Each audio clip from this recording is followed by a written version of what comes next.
दिनों से बलूचों ने पाकिस्तानी सेना के होश उड़ाए हुए हैं। बलूच पाकिस्तान से अलग होने का दावा कर रहे हैं। मुनीर की सेना भी बौखलाहट में है और बलूचिस्तान में हवाई हमला कर रही है। इस हवाई हमले में आम लोगों सहित कई मासूम बच्चे भी मारे गए हैं। पाकिस्तानी प्रधानमंत्री शहबाज शरीफ और असीम मुनीर को समझ में नहीं आ रहा है कि बलूचों को काबू में कैसे करें या उनसे कैसे निपटें, क्योंकि बलूचिस्तान पाकिस्तान के लिए एक बड़ी चुनौती बनता जा रहा है। दरअसल साल 1947 में जब ब्रिटिश भारत का बंटवारा हुआ तब बलूचिस्तान एक राजनीतिक इकाई नहीं था। यहाँ ब्रिटिश प्रशासित इलाके थे और दूसरी तरफ कलार, मकरान, लसबेला और खरान जैसी रियासतें थी। कई दशकों पहले बलूचिस्तान से मुंबई आने वाले परिवार के सदस्य मुनफ बलोच ने क्या कहा है, सुनिए।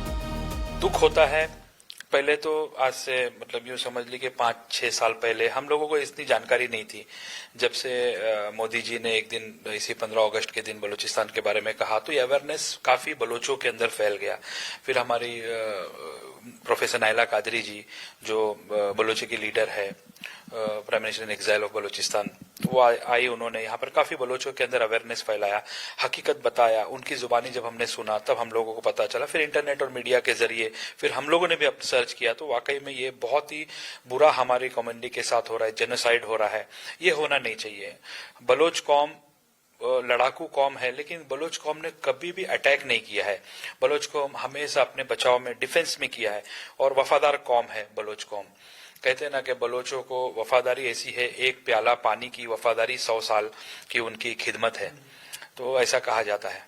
तो बलोचों को वहां पर एजुकेशन से वंचित किया गया है, बलोचों के हाथ में हथियार दिया गया है। हथियार उठाने पे बलोच मजबूर हुए हैं। ये क्यों हुए? क्योंकि उनके हाथ से कलम छीनी गई है। वहां पर एजुकेशन की जरूरत है, वहां पर डेवलपमेंट की जरूरत है, क्योंकि प्रकृति ने बलूचिस्तान में बहुत कुछ दिया है। सारे मिनरल, सारी चीजें वहां पर बलूचिस्तान में मौजूद है। तो उसका फायदा जरूर हमारे हिंदुस्तान को, अपने मुल्क को होगा। और बलूचिस्तान हमेशा से हिंदुस्तान के फेवर में रहा है, आजादी के पहले भी। इनफैक्ट हमने तो ये भी सुना कि बलूचिस्तान आजाद मुल्क था। 11 अगस्त को उन्होंने अपनी आजादी डिक्लेयर करी, लेकिन वो चाहता था कि मुझे हिंदुस्तान के साथ मर्ज करे, बट कुछ ऐसे पॉलिटिकल डिसीजंस हुए जिसकी वजह से ये जो बलूचिस्तान के जो कैप्चर किया गया, तो वो आज भी वो अपने हक के लिए लड़ रहे हैं।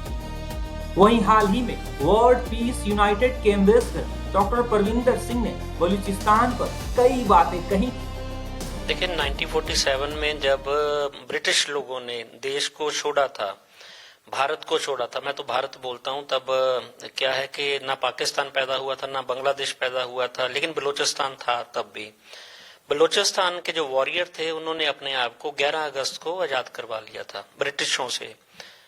पाकिस्तान वालों को एक दिन पहले मिला था भारत से 14 अगस्त को, 15 अगस्त को वो हुआ था। अगर वो अपना 11 अगस्त को अपना फ्रीडम का दिन मनाना चाहते हैं तो पूरे संसार को उसको पीसफुली देखना चाहिए और सांसारिक शांति में उनका एक अच्छा कदम मानना चाहिए कि जो अच्छा कदम ले रहे हैं वो।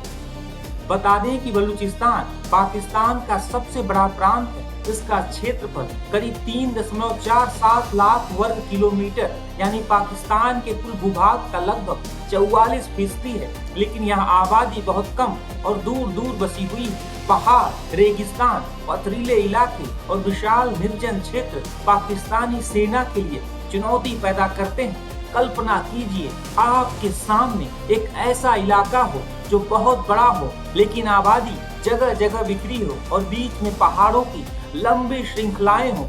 हर गांव, हर घाटी और हर पहाड़ी इलाके पर लगातार निगरानी रखना किसी भी सेना के लिए काफी मुश्किल होगा। बता दें कि किसी भी विद्रोह या बगावत को खत्म करने के लिए केवल सैनिकों की जरूरत नहीं होती, स्थानीय लोगों से खुफिया जानकारी, सहयोग और विश्वास भी चाहिए होता है।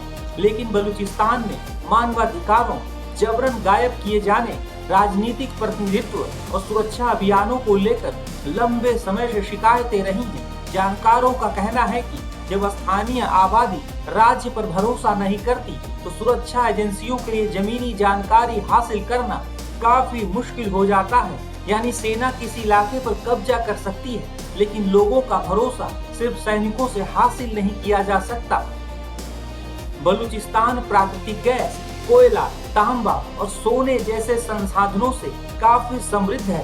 रेको दिक जैसी बड़ी खनिज परियोजनाएं भी इसी इलाके में है, लेकिन बलूच संगठनों की बड़ी शिकायत यही है कि उनके इलाके के संसाधनों से होने वाला फायदा स्थानीय लोगों को नहीं मिलता, बल्कि इस्लामाबाद और पंजाब प्रांत के नेता उनके हक का पैसा मार रहे हैं और उनके संसाधनों को लूट भी रहे हैं। और अब इस कहानी में चीन भी शामिल हो चुका है। बलूचिस्तान में स्थित ग्वादर पोर्ट चीन पाकिस्तान आर्थिक गलियारे यानी CPEC का काफी महत्वपूर्ण हिस्सा है। चीन ने सड़क, ऊर्जा और बंदरगाह से जुड़ी परियोजनाओं में अरबों डॉलर का निवेश किया है। बलूच इन परियोजनाओं का अक्सर विरोध करते रहे हैं।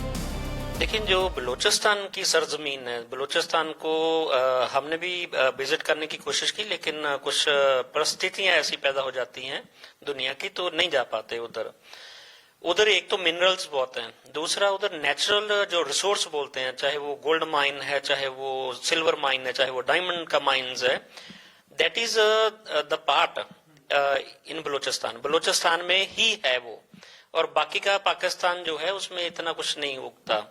अगर बलूचिस्तान को उससे अलग हो जाता है तो पाकिस्तान का 75% जो इकोनॉमिकली वो ग्रोथ है वो टूट जाएगा।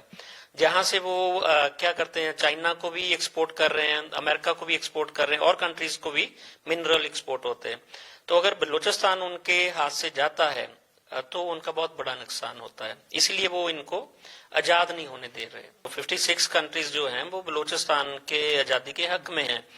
कि देखो आप 21st सेंचुरीज में अभी जी रहे हैं, 21वीं सदी में अब जी रहे हैं, तो इसमें लड़ाई झगड़े का तो कोई है नहीं। अगर आपके घर में भी कोई झगड़ा होता है, मैंने पहले भी आपको बोला था कि अगर घर में झगड़ा होता है, अगर दो भाइयों को नहीं बनती तो वो अलग अलग हो जाते हैं, लेकिन उनको रिक्वेस्ट करनी चाहिए बलूचिस्तान वालों को, पाकिस्तान को, कि अगर आप हमसे अलग भी होना चाहते हो आप अलग हो जाओ, आप आजाद मुल्क चाहते हैं आप आजाद मुल्क बन जाओ, लेकिन पाकिस्तान से अपना जो मित्रता का रिश्ता है वो मत तोड़ें, तो उसमें शांति का संदेश जाएगा। अगर उनको जितना बीट करेंगे तो वो उतना बढ़ता जाएगा। वो उसमें देखिए, पाकिस्तान अपने मसलों के लिए अगर यूएन में अप्रोच करता है तो यूएन उसका सपोर्ट करती है। पाकिस्तान अपने जो भी उनके मसले होते हैं अमेरिका को अप्रोच करता है, वो करते हैं, उनकी हेल्प करते हैं। यूरोपियन यूनियन में 26 कंट्री है, आई थिंक नाउ 29 कंट्रीज हैं, ब्रिटिश हैं, उनको भी अगर अप्रोच करता है तो वो इनकी हेल्प करते हैं पाकिस्तान की। तो जो ये अगर पीसफुल डायलॉग के लिए वो यूएन को बोलेगा कि हमारी दो भाइयों की लड़ाई चल रही है बहुत देर से, बलूचिस्तान और पाकिस्तान की लड़ाई चल रही है, बलूचिस्तान अगर अपना मुल्क बना रहे हैं तो उनमें जो है एक डायलॉग, पीसफुली डायलॉग इनको किसी भी कंट्रीज का लेना चाहिए। इवन जे अगर भारत के नरेंद्र मोदी जी को भी बोलेंगे, पाकिस्तान के जो प्राइम मिनिस्टर हैं, अगर वो बोलेंगे कि मोदी जी हमारे दो भाइयों का लड़ाई चल रहा है, हमारा आपस में बन नहीं रहा, तो हमारे में समझौता करने की कोई गुंजाइश बनती है तो आप जरूर इसमें अपना दखल अंदाजी करें। तो मैं आपको 1000% बोलता हूं as a good neighbour, Narendra Modi ji उनको कभी मना नहीं करेंगे, कल ही वो फ्लाइट लेके उधर जा सकते हैं। According to the protocol them वो दो भाइयों की सुलह कराने में कभी पीछे नहीं हटते, पूरा वर्ल्ड जानता है इसको।